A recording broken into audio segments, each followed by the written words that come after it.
The Vanishing Road.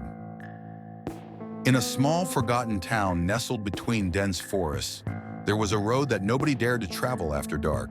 The locals called it the Vanishing Road, a name whispered in fear and caution. People who had ventured down it never returned, or if they did, they were never the same. One evening, a young man named Lucas, curious and skeptical of the old tales, decided to prove the superstitions wrong. He packed his car with snacks, a flashlight, and his camera, determined to capture the truth behind the legend. As the sun dipped below the horizon, he drove toward the infamous road. The air grew colder as he entered the narrow path.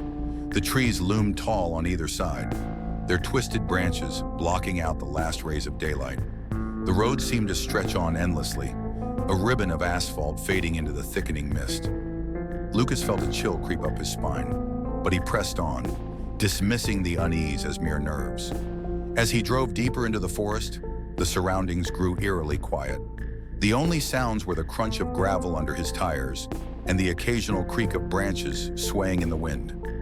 He glanced at his GPS, but the screen flickered and went black. The road was no longer marked and the directions were useless. He was completely alone.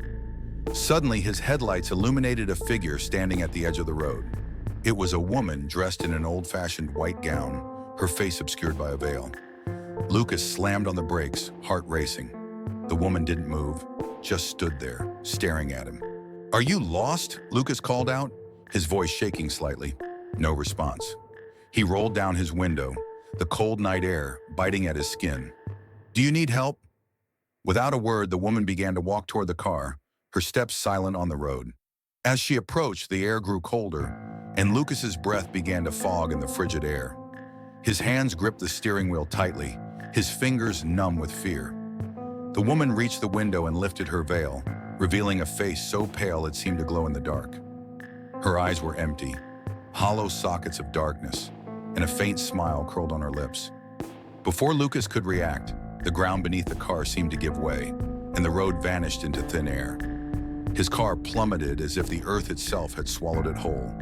The last thing Lucas heard before everything went black was the woman's whisper, "Now you belong to the road."